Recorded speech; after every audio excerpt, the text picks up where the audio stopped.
इसमें।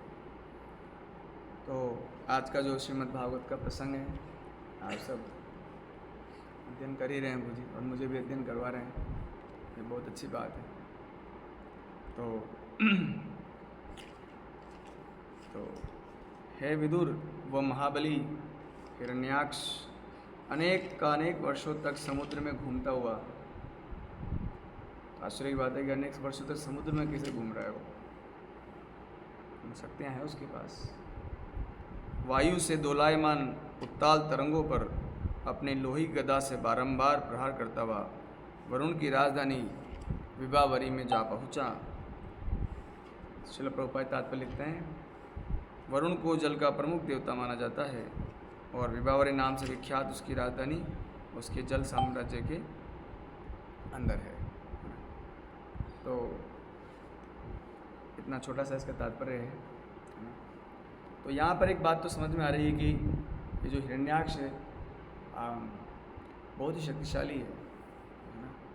अब एक समस्या होती है शक्तिशाली होने पर, है ना, क्योंकि भगवान में क्या 6 ऐश्वर्य होते हैं। कितने ऐश्वर्य होते हैं? 6। तो उसमें से अगर किसी को एक ऐश्वर्य मिल जाता है तो स्वाभाविक बात है कि उनमें भी प्रभुत्व आ जाता है। ये कोई गलत बात तो नहीं है ना। अगर कोई बहुत ज्ञानी हो जाएगा तो भगवान के एक अंश को, इसलिए भगवान गीता में एक अध्याय बोलते हैं पूरा, और उसका नाम है विभूति योग। भगवान बताते हैं कि मैं कहाँ कहाँ पर, विभूति मतलब जहाँ भगवान की शक्तियों का जो आवेश है कम है, और जहाँ पर ज़्यादा है वो है शक्ति आवेश अवतार। तो निश्चित रूप से भगवान, इसीलिए तो ये हिरण्याक्ष और हिरण्यकश्यप जो थे, इनका मुकाबला कोई नहीं कर पा रहा था, क्योंकि वैकुंठ के जीव हैं, तो उनसे तो कोई मुकाबला कर नहीं सकता। और यहाँ पर एक बात आ रही है, कुंती महारानी की स्तुति निकालेंगे। यहाँ पर एक हम लोग इस चर्चा को इस प्रकार से करेंगे कि हमारे भक्ति के लिए क्या चीज़ें नुकसानदायक है ना, हमें क्या नहीं करना है ताकि भगवान की भक्ति में बने रहें, है ना। तो हम यहाँ पर हिरण्याक्ष को बहुत शक्ति प्राप्त हुआ, है ना, और इसके कारण वो परेशान कर रहा है सबको। वरुण देवता उसमें उतना जल में बैठे हुए, उनको जाके परेशान कर रहे हैं। अरे तुम्हारे को शक्ति मिली, आराम से रहो। और शक्ति का सदुपयोग क्या है? जो कमज़ोर वर्ग के लोग हैं उनका रक्षा करना, है ना, ये शक्ति का सदुपयोग है। शक्ति का सदुपयोग थोड़ी ना है कि आप चैलेंज करो पूरी दुनिया को, सबको बताओ कि आई एम द नंबर 1, है ना। फिर भी हिरण्याक्ष ये साबित करना चाह रहे थे, है ना। तो इसलिए वो भगवान को भी चैलेंज कर रहे हैं एक प्रकार से, है ना। आगे बोलेंगे वरुण देवता कि हम लोग तो देखो तुमसे मुकाबला नहीं कर सकते, तो तुम क्या करो अब? हाँ, तुम क्या करो? थोड़ा सा तो तुम क्या करो? भगवान से पंगा लो, है ना। भगवान ही तुम्हारा मुकाबला कर पाएंगे, है ना। तो ये असुर शक्तियाँ होती है गुरुजी। और जब मैं इस श्लोक को पढ़ रहा था तो अवतार से डिस्कस किया कि क्या करें, क्या डिस्कशन लें। हाँ, कुंती महारानी की स्तुति 7वें 8वां अध्याय होगा। तो जब हम लोग अनेक प्रकार से शक्तिशाली हो जाते हैं, भगवान के 6 ऐश्वर्य क्या क्या हैं?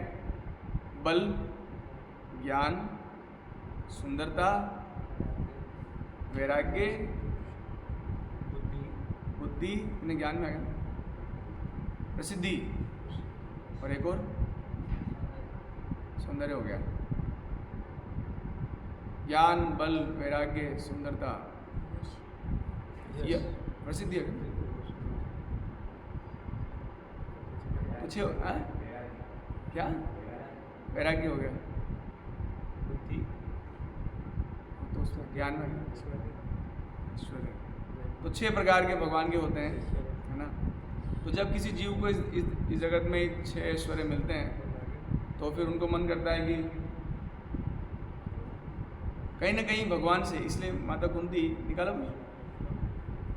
कुंती महारानी एक भगवान की भागवत में स्तुति करते हुए कहती हैं, कहाँ निकाला?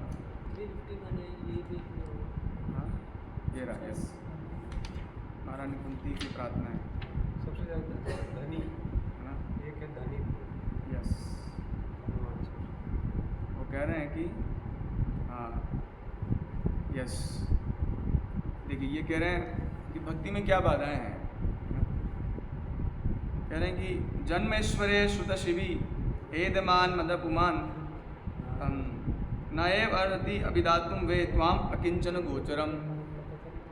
मतलब सम्मानित कुल, मतलब एक अच्छा कुल अगर प्राप्त हो जाता है ना, बहुत महान ऐश्वर्य हमको मिल जाता है, हाई एजुकेशन, जैसे बहुत सारे शास्त्र पढ़ लिए, पढ़ने चाहिए बट गुरु आदेश पर, है ना। और हमारे साथ हो रहा है कुछ, जैसे हम लोग जब स्टार्टिंग में आए थे जितने विनम्र थे, अब हम नहीं हैं। ये हमको समझना पड़ेगा कि कुछ समस्या है।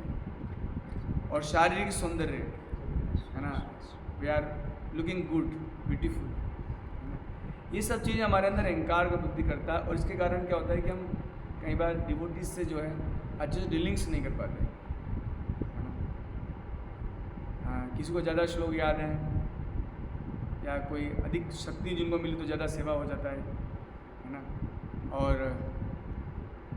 हर चीज़, मतलब जो बुद्धि अधिक, है ना, अच्छे अच्छा जो मैनेजमेंट है, तो हमारे साथ क्या हो समस्या होती है कि ये चीज़ हमको दूर करती है। स्पष्ट रूप से माता कुंती की बात कर रहे हैं कि अगर ये हमारे अंदर है तो एकनिष्ठ भाव से भगवान तक नहीं पहुंच पाएंगे। एकनिष्ठ भाव, यस। आगे कहते तो फिर आप क्या हैं? नमो अकिंचन विद्याय, जिसके बाद न बल है, न ज्ञान है, न बुद्धि है, न प्रसिद्धि है, भगवान उनके धन है। कल मैं महाराज का प्रवचन सुन रहा था, बंधु महंती का। मैं देख रहा था कि कितना 3-4 दिन तो फास्टिंग किए, कुछ खाने को नहीं है, कोई धन नहीं, कोई प्रसिद्धि नहीं, कोई ज्ञान नहीं, कोई बल नहीं। ऐसे भगवान, ऐसे भक्तों के भगवान धन है। अकिंचन वित्ता है, जो 6 चीज़ें हमारे पास नहीं है, ना बल है, ना ज्ञान है, ना प्रसिद्धि है। एक और सुना मैंने, तो भगवान उनको इतना अपना मान लिए कि बंधु महंती जी रातों रात जो हैं आए। कहाँ आए? 3-4 दिन लगे उनको, कुछ खाने को नहीं था। एक विशेष बात मुझे लग रहा था यहाँ पर कि इतना उनके पास कुछ भी नहीं था, लेकिन उन्होंने कहीं चोरी नहीं किया, कुछ भी खाने को नहीं था, है ना। और अकाल और पड़ा था उस समय, उनके राज्य में, जाजपुर कुछ नाम था उनके गांव का, है ना। वहाँ अकाल पड़ा, और अकाल पड़ने के बाद में भी उनकी जो धर्मपत्नी थे वो पूछे कि आपके कोई फ्रेंड नहीं है क्या? वहाँ चलते हैं, हमारे तो कोई है नहीं। आपके कोई फ्रेंड? तो है एक फ्रेंड, लेकिन काफ़ी दूर है, 150 किलोमीटर है। तो चलते हैं,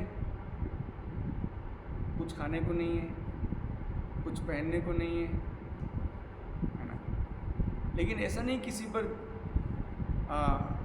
जाकर मतलब ज़बरदस्ती कब्जा कर लिया। जब व्यक्ति के पास धन नहीं होता है तो क्या करते हैं? वो चोरी करते हैं, लेकिन वो बिल्कुल भी ऐसा नहीं किए। और उनके तीन बच्चे थे, 2 बच्चों को तो माता जी ने अपने कंधे पर, एक बच्चे को प्रभु जी ने लिया, बंधु महंती जी ने, और चले 150 किलोमीटर पैदल चले। और 4 दिन लगे उनको पहुंचने में, कहाँ? जगन्नाथपुरी। और उस दिन कुछ फेस्टिवल था, तो फेस्टिवल में कुछ खा नहीं पाए। मतलब भगवान का भक्ति करना है हमको, तो बहुत परीक्षाएं होंगी प्रभु जी, एक्सेस लेवल पर परीक्षाएं होंगी हमारी। हमें उन सारे अवगुणों को छोड़ना पड़ेगा जो असुरी गुण होते हैं। भगवान गीता में ये स्पष्ट रूप से कहे हैं कि असुर योनि वाले लोग मुझे कभी प्राप्त नहीं कर पाएंगे। नेवर, नेवर एवर, कभी नहीं प्राप्त कर पाएंगे। तो इन असुरी गुणों को जरूर समझना चाहिए कि क्या है ना। तो इसको तो हम लेंगे। और वहाँ पर आप सोचिए कि अब बंधुमंती जी वहाँ पर रात को वो जो चावल का पानी बहता हुआ आता है उसको पिए और अपने परिवार को भी पिला दिए। बहता हुआ पानी आता है ना। और रात को भगवान एक ब्राह्मण का वेश करके सबको भोजन कराए, सबको अच्छे से। और इसमें कुछ शिक्षा है, इसलिए मैं छोटा सा इसको लिया हूँ। उसके बाद में जब अगले दिन सुबह जगन्नाथपुरी के जो मुख्य पंडित हैं उन्होंने देखा कि भगवान की थाली कहाँ है। वो जो, क्योंकि उस समय तो सोना चांदी अधिक होता था, तो सोने की थाली में भगवान को भोग लगाया जाता था। और वो थाली भगवान उनके पास धर आए थे। भगवान की कुछ योजना थी, तो भगवान उसके पास वो थाली धर आए। और सुबह जो है वहाँ के जो मुख्य प्रतिनिधि थे, राजा जो थे वो तो कटक में रहते थे, है ना। राजा वहाँ जगन्नाथपुरी नहीं रहते थे, उन्होंने अपने एक प्रतिनिधि वहाँ रख रखे थे। और उन्होंने सारे सबको पिटाई लगाया अच्छे से, कहाँ है वो थाली। बाद में सब लोग ढूंढने गए वो थाली, तो वो जो बंधुमंती जी जो पीछे के मंदिर में पीछे में सो रहे थे, क्योंकि रात को लेट सोए थे, 2:30-3 बजे भगवान प्रसाद लेके आए थे सबके लिए, है ना। तो लेट से जगे थे सब लोग, है ना, तीनों बच्चे और पति पत्नी। सुबह उस चमकती धूप में वो सोने की थाली भी चमक रही थी, और उनके पास जो बैग था वो तो फटा पुराना बैग था। तो पता लगा लिया, पूछा ही नहीं है, आते ही पीटना चालू कर दिया, है ना। आते ही क्या चालू कर दिया, आते ही पीटना चालू कर दिया। देखिए भक्ति करने वालों क्या होता है, क्या हाल होता है ना। कोई वजह नहीं, और क्या उनका सरेंडरनेस था भगवान के प्रति, बताइए, है ना। क्या शरणागति थी। रात को बोल के सोते, प्रभु अगर सुबह कुछ नहीं प्राप्त हुआ तो प्राण निश्चित जाएंगे। 4 दिन से कोई व्यक्ति भूखा हो, थोड़ा थोड़ा चावल लेते थे रास्ते में, तो क्या उसका हालत होगा, है ना। और आते ही जो सैनिक थे पीटने लगे, तुमने चोरी किया। और उनकी पत्नी कह रही थी नहीं इन्होंने नहीं किया, वो भी कह रहे थे। और कुछ कर कुरा के उनको जाके जेल में डाल दिया। तब अब जब ऐसा होगा तब क्या विचार करेंगे बंधुमंती जी। विचार ये करेंगे कि मैं इतना भक्ति किया, मैंने इतना भरोसा किया भगवान पे, और ऐसा स्वागत किया मेरा, पिटाई से स्वागत किया है मेरा। हाँ, पहले तो प्रसाद खिलाया, फिर मार खिलाई, है ना। क्यों प्रभु, सही है ना भगवान का तरीका। पहले तो सोने की थाली में जोरदार बहुत सारा प्रसाद, मुझे बहुत सारे भगवान लेके आए थे उनके लिए, और फिर बाद में पिटाई खिलाई। अब कोई साधारण भक्त होते तो सोचते कि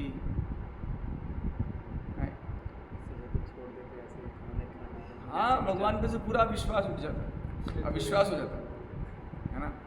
और भगवान को, और पति पत्नी थे, बोलते हैं हाँ तुम्हारे भगवान ऐसे हैं, देखो क्या किया तुम्हारे साथ। लेकिन जानते हो क्या कह रहे थे, वो कह रहे थे कि प्रभु मैं वास्तव में पापी हूँ, मेरे कोई पूर्व जन्म के पाप होंगे, आपने कृपा करके अपने धाम में मेरी पिटाई करवाई, आपने कृपा किया। मतलब ये जो भक्त लोग होते हैं ना, यानी कि जो अलग कॉन्शियसनेस के लोग होते हैं, वो ये कभी ये नहीं कहते कि इसके कारण दुख या उसके कारण दुख, इसने अपमान किया या उसने अपमान किया। ये भगवान के अलावा कुछ सोचते ही नहीं है, देखते ही नहीं है। भगवान गीता में भी कहते हैं, मेरा भक्त मेरे अलावा किसी को नहीं जानता और मैं भी उसके अलावा किसी को नहीं जानता, है ना।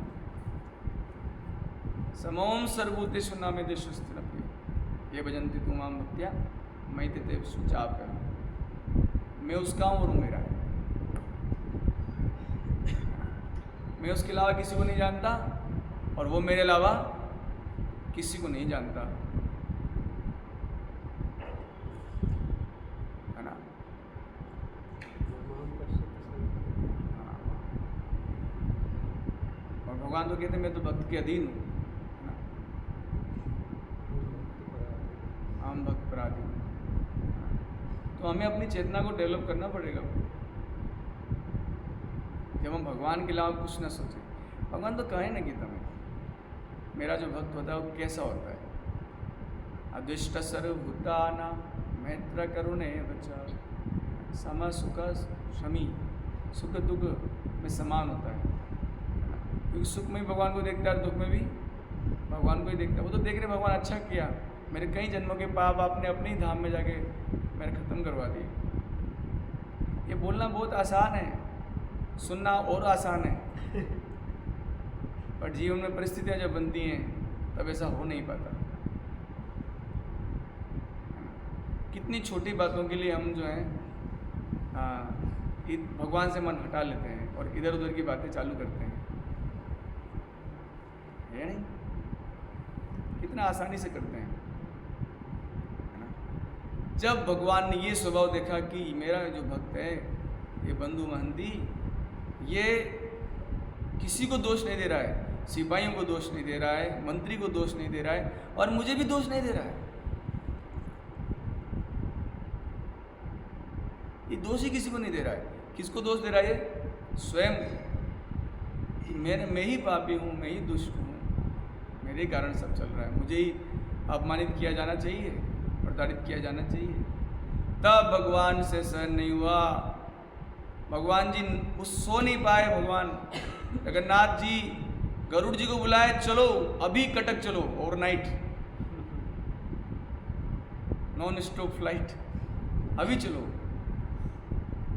वहाँ गए भगवान, कटक का जो राजा था, है ना, जगन्नाथपुरी, उसको स्वप्न दिया और बोला तुम क्या कर रहे हो, बताओ तुम। उसको कुछ पता नहीं है, उसको बेचारे कुछ पता नहीं है। इसका मतलब कि कुछ भी बोल लूँगा लेकिन ऑथोरिटी दोषी मानी जाएगी, इसलिए ऑथोरिटी बनना बड़ा मुश्किल कार्य है।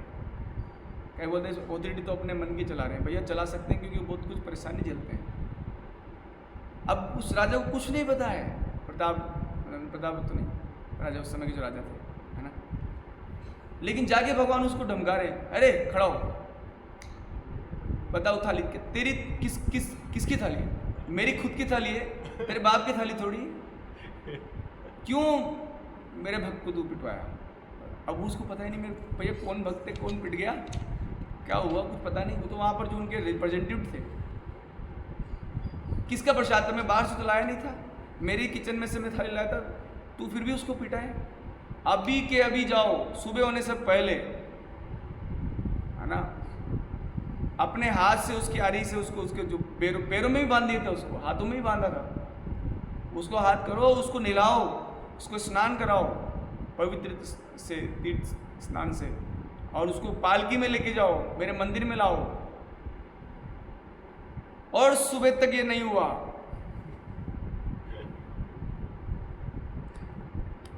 तो तुम सूर्य नहीं देखोगे। तुम सूर्य अगर नहीं हुआ तो तुम सूरज नहीं देखोगे कल, ध्यान रखना। और अब मन में एक प्रश्न आता है कि प्रभु जी, तो वो भगवान स्वप्न तो वहीं मंदिर में से दे सकते थे स्वप्न ना, वहाँ जाके वो गरुड़ जी को बुला के वहाँ जाने की जरूरत क्या थी? भगवान ने स्वप्न दिया और जब वो उठा तो भगवान सामने खड़े थे, देख मैं ही हूँ, ताकि उसको डाउट नहीं हो कि स्वप्न गलत भी हो सकता है, मैं ही हूँ, देख ले।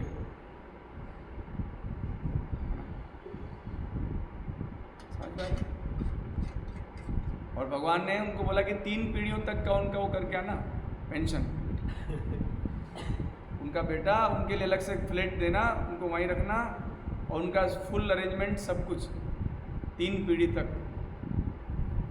तो जब भगवान पर हम इस प्रकार का विश्वास धरते हैं तब भगवान क्या करते हैं। लेकिन इतना विश्वास 3-4 दिन तक भूखे, फिर उस भूख में भी इतने तड़प के बाद पिटवा दिए, पिटवा के जेल में डलवा दिए, अपमानित करवा दिए। तो परीक्षा भगवान लेते हैं। क्या करते हैं भगवान? परीक्षा लेते हैं। तो क्या असुर स्वभाव है जो हमें भगवान से दूर करता है ना? बताते हैं कि दंभ, दर्प, अभिमान, क्रोध, कठोरता और अज्ञान ये आसुरी स्वभाव के गुण हैं। कठोरता, क्रोध, अभिमान, ये सब।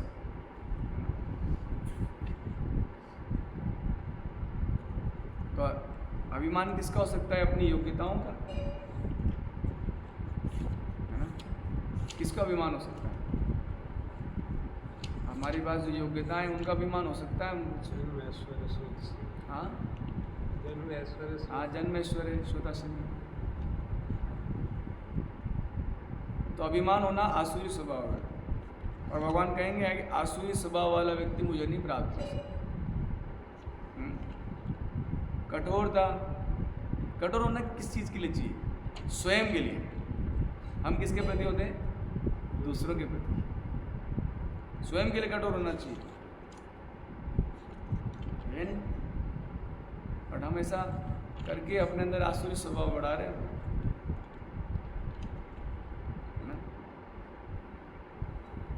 फिर भगवान कहते हैं कि दिव्य गुण मोक्ष के अनुकूल हैं और आसुरी गुण बंधन के अनुकूल हैं। अब आसुरी गुण जो हैं इसमें, क्योंकि हिरण्याक्ष असुर थे तो वो इतना हो गए थे कि भगवान को भी चैलेंज करते, भगवान के प्रतिनिधियों को परेशान करने जा रहे थे। तो देवीय गुण जो है अर्जुन में थे, ये सारा वर्णन भगवान ने 16 अध्याय में किया। और असुरी गुण बंधन के लिए अनुकूल। तो हमें देखना है कि हमें कौन से गुण डेवलप करने हैं अपनी लाइफ में। फिर भगवान कहते हैं जब से सृष्टि बनी है तब से ये 2 प्रकार के जीव उपस्थित हैं, देवीय स्वभाव के और असुर स्वभाव के, है ना? प्रवृत्तिम च निवृत्तिम च जना न विदुरा विदु असुरा न शोचम न अपि च आचारा न सत्यम तेषु विद्यते। असुर लोग नहीं जानते क्या करना है क्या नहीं करना, उनमें ना पवित्रता होती है, ना उचित आचरण होता है, ना सत्य पाया जाता है। Etiquettes, how to deal with others, how to deal with juniors, how to deal with equals, how to deal with seniors, आचरण नहीं होता उनके पास। तो हमें देखना पड़ेगा कि कहीं हम असुर तो नहीं बनते जा रहे हैं। We should ask to ourselves। इसके बाद वो ये कहते हैं, जैसे कई बार हम लोग प्रारब्ध की बात बताते हैं तो कुछ लोग बोलते हैं हर चीज़ थोड़ी ना प्रारब्ध होता है, हर चीज़ थोड़ी प्रारब्ध होता है। अरे होता है, आप जब जन्म लिए ना तब से डिसाइडेड है क्या क्या होना है। भक्ति करने से भगवान बदल सकते हैं, सुख भी दुख भी। आप देखिए ना, आप इवन मैं आपको एक बात बताऊँ, माता सीता जी को जब भगवान रामचंद्र जी वनवास दिए तब वो भी ये बात बोल रही, मेरा ही कुछ दोष हुआ है, मेरा ही कुछ प्रारब्ध खराब है, मेरा ही कुछ पाप रहा है। कभी किसी को दोष देते ही नहीं है लोग जो भक्त स्वभाव की कॉन्शियसनेस में है। कभी किसी पर लांछन नहीं लगाते, कभी किसी को दुख नहीं देते, खुद दुख सह लेते हैं, दूसरों को दुख देने में पीड़ा महसूस होती है उनको, इनको दुख कैसे दें?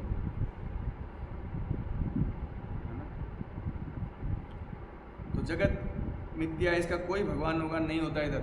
अगर भगवान होंगे तो उनका नियंत्रण मानना पड़ेगा,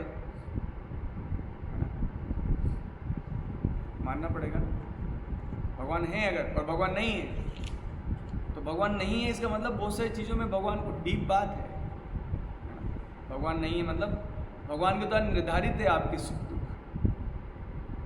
और अगर भक्त भी हम बन गए ना, तो मान लीजिए हम भक्त भी बन गए, तो फिर तो निश्चित रूप से भगवान का कंट्रोल हो जाना चाहिए ना हमारे ऊपर। फिर तो जो सुख है दुख है, अगर हम प्रारब्ध भी नहीं मानते, आप मान लीजिए प्रारब्ध को भी हम नहीं मानते, तो भी अब ये माने कि चलो भगवान सब कुछ दे रहे हैं, तो दुख भी आप दे रहे हैं, अपमानित भी आप करवा रहे हैं, सम्मानित भी आप करवा रहे हैं। हम तो पढ़ते हैं मारे भी राखी भी जो इच्छा तो हार, नित्य दास प्रति अधिकार। और जब भगवान ऐसा कोई परीक्षा में पास हो जाता है तो भगवान उसके सेवक बन जाते हैं, तब भक्ति में बड़ा आनंद मिलता है। भगवान को जब हम देखते हैं अपने हम जीवन में, हमारे जीवन में उपस्थित देखते हैं, आसपास देखते हैं, ये जीवन का उद्देश्य है, भगवान को हमेशा देखना। जब अगर भगवद गीता में कह रहे कि मेरा भक्त मेरे अलावा किसी को नहीं देखता, मतलब न सुख देखता है, न दुख देखता है, न मान देखता है, न अपमान देखता है, ना व्यक्ति उच्च प्रतिष्ठा को देखता। कोई बहुत ऊंचा चला गया, हाँ भगवान आप करो, ऊंचा ले जा रहे हो, बात बात भगवान नीचे पटकते भी है।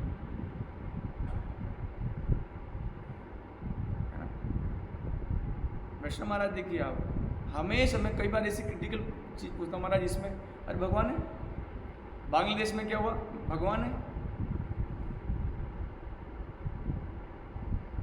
महाराज भगवान के भक्त तो भगवान करते हैं, भक्तों के साथ करते हैं, भगवान भक्तों की परीक्षा लेते हैं। अनफ्लिंचिंग फेथ है महाराज का, हमें भी ऐसा बनना चाहिए। फिर कह रहे हैं कि आगे कहते हैं कभी न संतुष्ट होने वाले काम का आश्रय लेकर तथा गर्व के मद एवं मिथ्या प्रतिष्ठा में डूबे हुए आसुरी लोग इस मोहग्रस्त होकर सदैव क्षणभंगुर वस्तुओं के द्वारा अपवित्र कर्म का व्रत लिए रहते हैं। क्षणभंगुर चीजों के लिए, क्षणभंगुर अच्छा शब्द है, क्षण में भंग हो जाएगा, क्षणभंगुर ज़्यादा समय नहीं रहेगा। हम ही कितने साल रहे, कब रहे। भगवान गीता में कहते हैं अव्यक्त आदि नहीं भूतानी, जो कुछ दिख रहा है ना वो पहले अव्यक्त था, व्यक्त मध्यानि भारत, बीच में दिख रहा है बस थोड़ी देर में, और अव्यक्त निधनानी, थोड़े समय बाद क्या हो जाएगा, जय श्री गौर निताय की, कृष्ण बलराम की, कुछ समय बाद अव्यक्त हो जाएगा प्रभु जी। तो फिर क्या बोले तत्र का परिवेदना, फिर किस प्रकार की वेदना है, किस प्रकार का कष्ट। अभी बहुत गर्मी पड़ रही है तो हमेशा थोड़ी पड़ेगी, कुछ टाइम बाद खत्म हो जाएगी। मातृस्पृशास्तु कौन्तेय शीत उष्ण सुख दुखता, इसको मानकर सह लेना चाहिए। मान लो किसी ने बहुत आपको अपमान कर दिया, आप देख सकते हैं अगर आप उसको सह लेंगे ना तो वो अपने आप ही खत्म हो जाएगा। उसकी इंटेंसिटी हमेशा नहीं रह सकती, जगत का स्वभाव है, इस जगत का नेचर है, the nature of this material world. या कुछ भी चीज चाहे सुख हो या दुख हो, उसकी इंटेंसिटी कम ही होगी। हमेशा रह नहीं सकता सुख भी और हमेशा दुख भी नहीं रह सकता, तो फिर परेशान क्यों होना है। अगर कोई हमको परेशान कर रहे हैं तो कर रहे हैं क्योंकि मैंने किया होगा, करो। अब आप ये भी मानते कि वो नहीं, भगवान कर रहे हैं, हाँ करो प्रभु, जगन्नाथ जी कर रहे हैं परेशान करो। बलराम दास जी के केस में भी ऐसा ही हुआ था। उसको जब बलराम दास जी जगन्नाथ जी में रथ के ऊपर चढ़ने का प्रयास कर रहे थे तो पंडों ने पीट के भगा दिए, तो जाके वो समुद्र तट पे जाके बैठ गए बलराम दास जी। तो उन्होंने ये भी नहीं सोचा कि कैसे अपने आप को क्या समझते हैं ये लोग, भक्त समझते हैं, मैं क्या भक्त नहीं हूँ।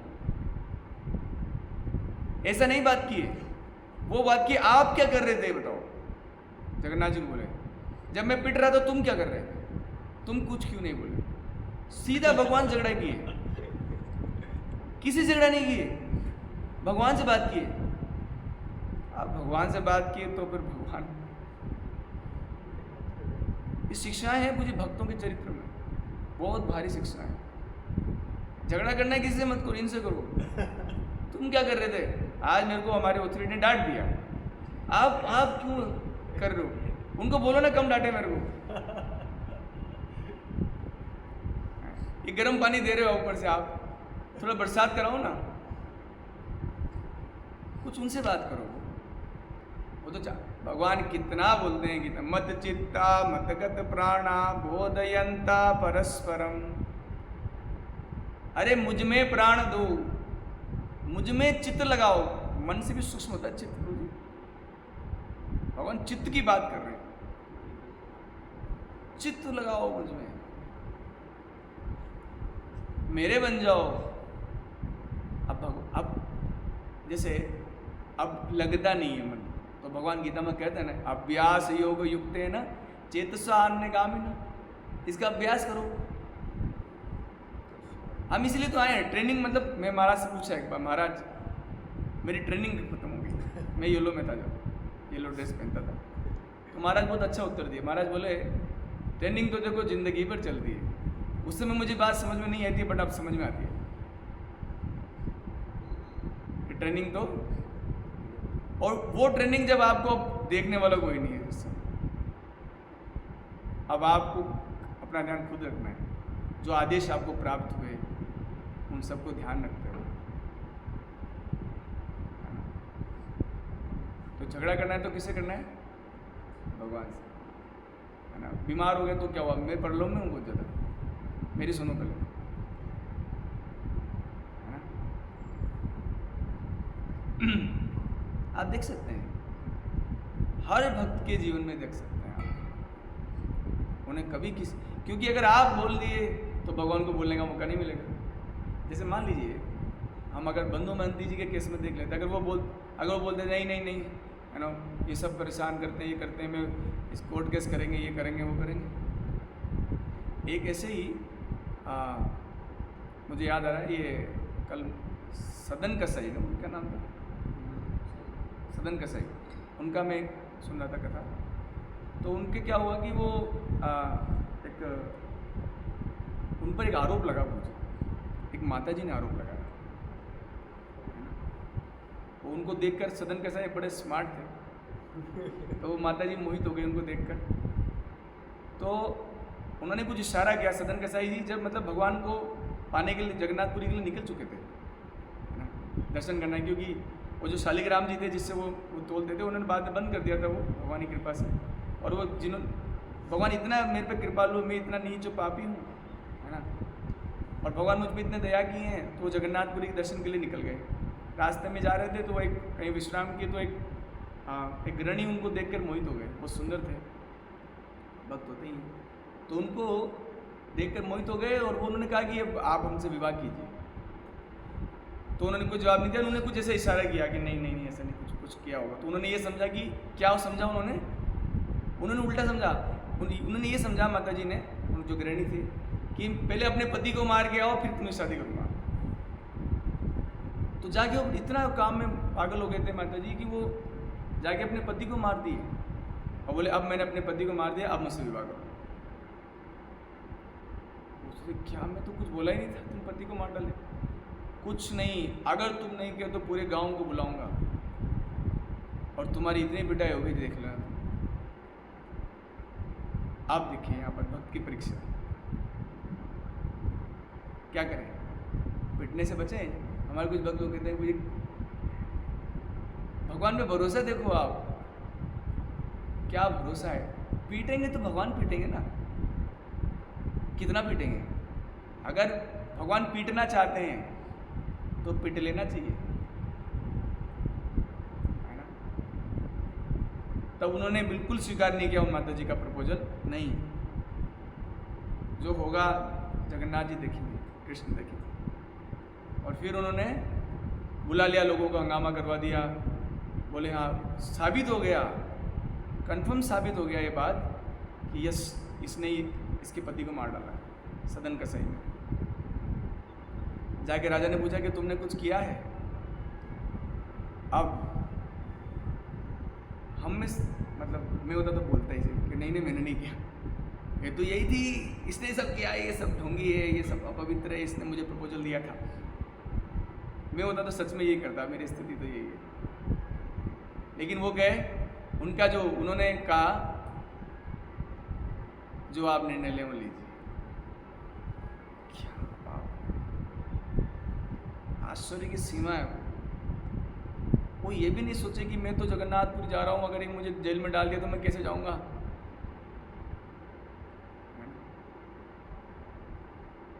पूर्ण इतना बहुत भारी भरोसा भगवान पर कि ये थोड़ी ना निर्णय लेगा, ये तो राजा तो आप, भगवान ही तो राजा है, निर्णय तो आप लेंगे प्रभु। तब उसने, राजा ने ये सजा सुनाई कि जिस हाथों से तुमने अपवित्र कार्य किया, जबकि नहीं किया अपवित्र कार्य, दोनों हाथ काट दिए। आप जानते हैं जब उनके दोनों हाथ कट गए यहाँ से, तो वो क्या सोचे, अब ठीक लग रहा है कि क्यों, मेरे प्रभु के भी नहीं है, मेरे भी नहीं है। दोनों मित्रता समान वालों में होती है ना, तो उनके भी मतलब इतने ही मतलब हाथ। और एक शिक्षा तो ये यहाँ थी कि पूर्ण भरोसा भगवान पे, जो सजा देंगे भगवान देंगे, ये राजा तो नहीं दे सकता।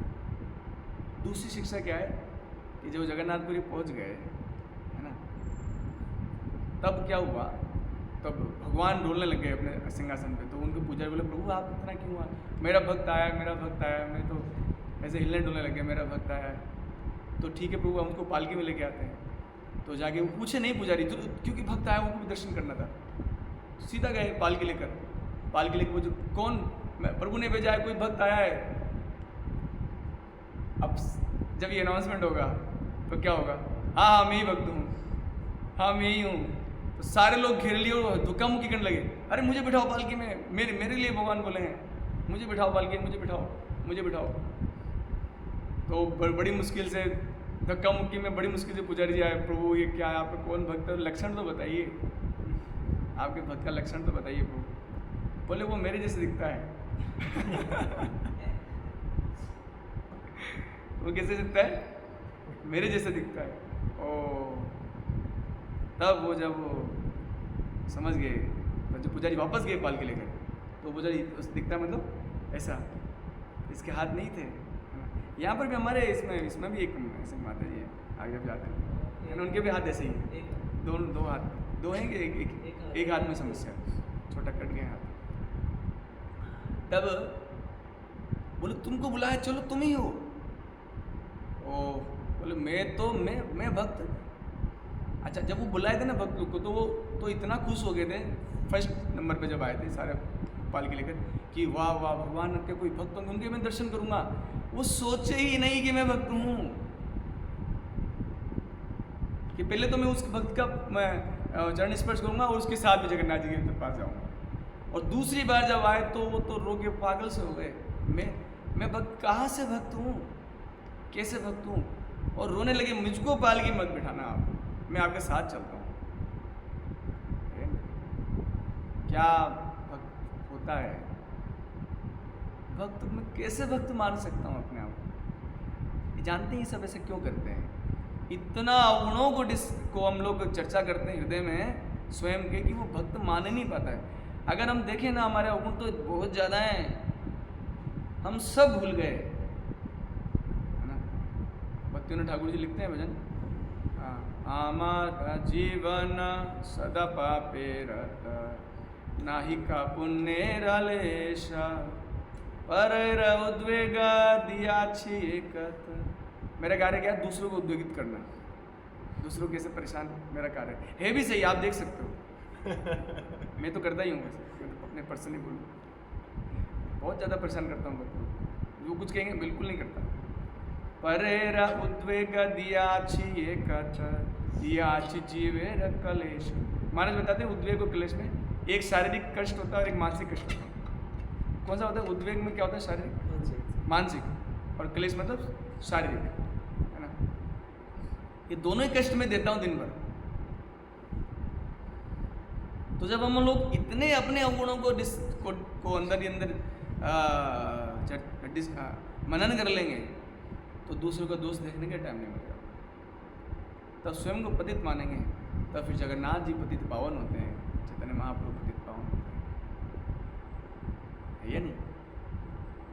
तो हमें देखना होगा प्रभु कि हमारे अंदर कहीं आसुरी स्वभाव तो नहीं बढ़ते जा रहे हैं।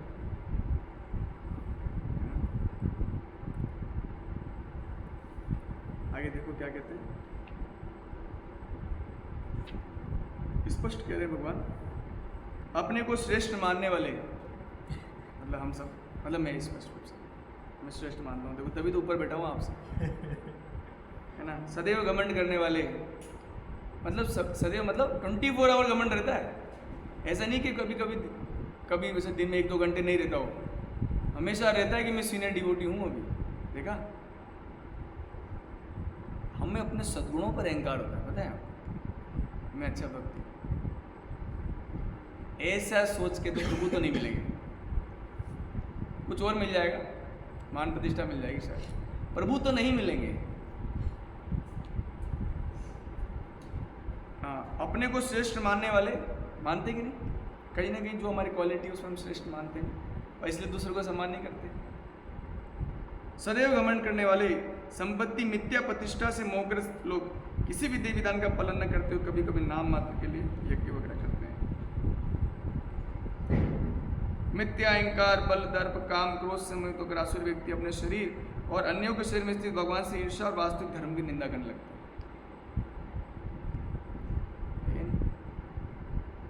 निंदा करते हैं ना,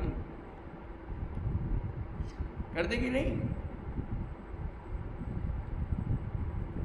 बहुत निंदा करते हैं हम लोग, खुद की नहीं करेंगे, कभी नहीं करेंगे।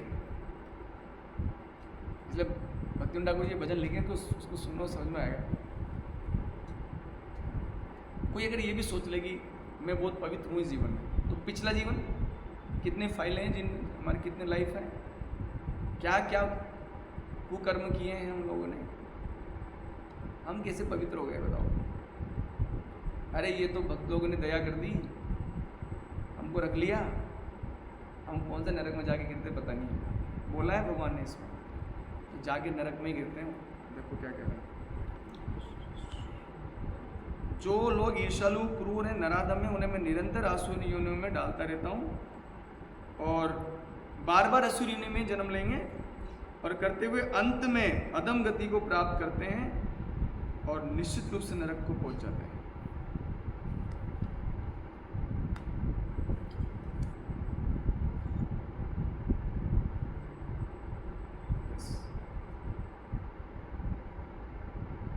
तो हमें ये समझना है कि कहीं हम मतलब कहते हैं कि स्वयं का निरीक्षण करना बहुत जरूरी है, स्वयं का निरीक्षण करना। हम जैसे भी हैं, हम ये तो दुश्मन, थोड़ा देखना चाहिए हमारा पास्ट में हम क्या क्या किए। हो सकता है भक्ति और भगवान के भक्तों की कृपा से हम थोड़ा सुधर गए, ये उन्हीं की दया है, लेकिन हम थे तो दुष्टी, असुरी तो थे। भक्तिविनोद ठाकुर जी तो कहते हैं मतलब कि भगवान आपने सारे असुरों का उद्धार कर दिया, मेरा नहीं। असुर सकल पाइलो चरण, विनोद ठाकुर, यहाँ विनोद यहीं पड़े हुए हैं। तो हमारे साथ भी ऐसा ना हो और हम लोग भी कहीं इधर ही ना पड़े रहे, इसलिए ये स्वयं का निरीक्षण करना चाहिए, दूसरों का नहीं। ऑथोरिटीज़ का कार्य है दूसरों का निरीक्षण करना, उनको सेवा दी गई है ना। हमारा ये कार्य नहीं है दूसरों का निरीक्षण करना, हमारा कार्य क्या है? स्वयं का निरीक्षण करना। हमें कितनी कमियां हैं प्रभु, कितनी कमियां हैं, कितनी कमियां हैं, कमी के ही बने हुए हैं, कमी पर्सनिफाइड है हम, लेकिन हम नहीं देख पाते पूरी, इसलिए हमारा उद्धार नहीं हो रहा है। भगवान बोले हैं मैं असुर लोग का उद्धार नहीं कर सकता, वो मुझे प्राप्त नहीं कर पाएंगे। पढ़ो कि लाइन,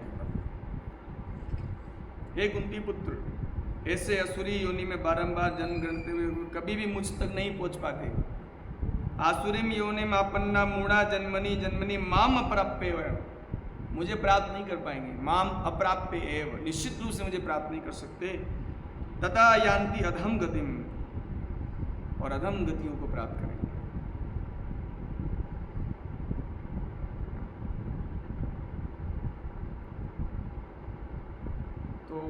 हमें समझना होगा प्रभु जी कि हम क्या कर रहे हैं भक्ति जीवन में, और भगवान से कृपा की भीख मांगनी चाहिए, भक्तों से कृपा की भीख मांगनी चाहिए, है ना। हरे कृष्णा कृष्णा कृष्णा हरे हरे, हरे राम राम हरे हरे, राम हरे राम अंतरा राम श्रीमद् राम। भागवतम की, सभी उपस्थित भक्तवृंद की। तो यहाँ पर सभी भक्त मेरे जय। प्रार्थना करेंगे कि मेरा असुर स्वभाव जो है वो कम हो। बहुत सारा है मुझे, अभी खुद की निंदा हम ज़्यादा नहीं कर सकते ना, है ना? कम कर पाते हैं थोड़ा सा, दूसरे के अच्छे से करते हैं, मतलब बुद्ध लीलाएं डिस्क्रिप्शन के देखो तो कोई यही हुआ था प्रभु जी, हम कुछ भी गलत कहेंगे तो उसको छोटा बता देंगे, प्रभु जी ये हो गया गलती से, और जब दूसरे की बात होती है तो डिस्क्रिप्शन बहुत बड़ा होता है ना। तो आप सभी कृपा करेंगे हमारे ऊपर, तो हमारा भी कुछ कल्याण की संभावना बनेगी।